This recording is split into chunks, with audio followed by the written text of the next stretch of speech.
Okay, so this video is on electronegativity and it's still on your trends of the periodic table. Okay, so electronegativity, this is your SQA definition. It is a measure of the atom's attraction for the shared pair of electrons in a bond. Okay, so we're still talking about this attraction, we're talking about different types of atoms. Okay, so this attraction is also known as its Pauling power. It was discovered by Linus Pauling, hence the name. Okay, these values are found on page 11 in the data booklet, which is the same as your ionisation energy, but it's to the right hand side. So when you look at it here, it tells you your electron negativity and your Pauling scale. Sorry, there you go. And it's all these values down here. Remember, these are arranged in periods, so it goes down the way. Okay, it's not arranged in groups. Makes it a little bit harder to find them. Okay, so if you look at it, each element or each atom will have, some of them will have the same value, but some of them will have different values. For example, your fluorine is 4.0, whereas your lithium is 1.0. The one you'll probably use the most is your hydrogen, which is 2.2. Okay, so moving on then. When a bond contains two of the same type of atom, there we go, it is fairly easy, okay? Because when they contain two of the same type of atom, your electron negativity for each atom is the same, okay? So we've got 3.0 and 3.0. Okay, this is found in your chlorine, which is here, you can see it, and it is 3.0. Okay, so when they both have 3.0 and 3.0, they both the chlorine atoms have an equal pull on the electrons. So if they're getting pulled equally in opposite directions, then your electrons are going to be situated in the centre of the bond. Okay, they're equally shared between each of the two atoms. Okay, so these guys are easy ones. When they have the same value, they're equally shared, and your electrons are situated in the middle of the bond. Okay, so when it contains two different types of atoms, and those atoms have different electron negativity values, they are shared unequally.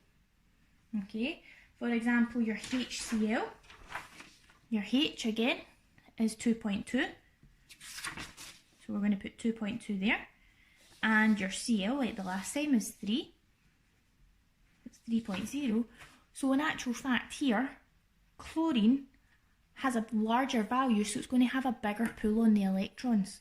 So if it's got a bigger pull on the electrons, or a stronger pull, your electrons are going to be closer to the chlorine because they're pulling them more strongly towards itself.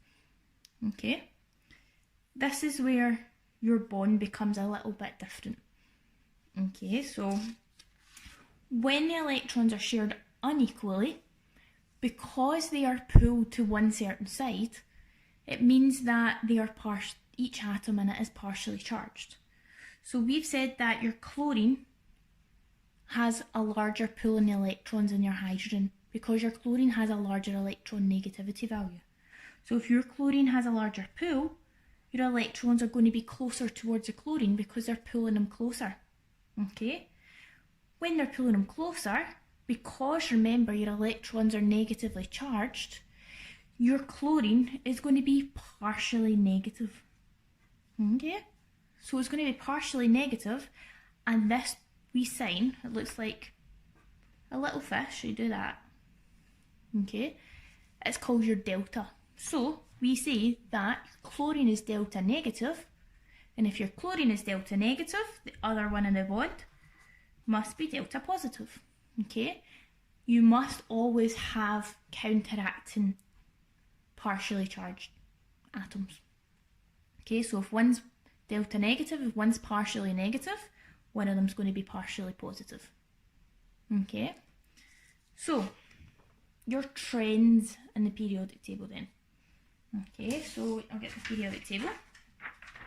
Going across the period, electron negativity increases, and you guessed it, this is due to increased nuclear charge.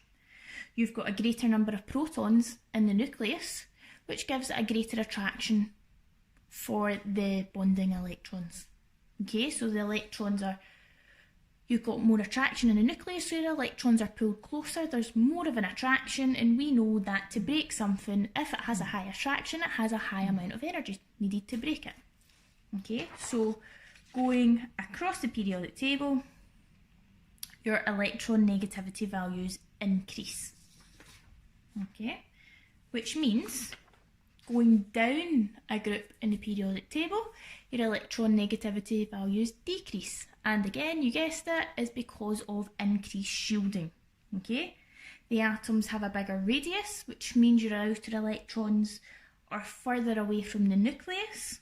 Okay, your protons in the nucleus don't have as much attraction because they are further away, therefore they don't need as much energy to pull them.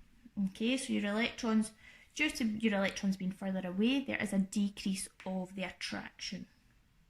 That should be attraction, not attracting.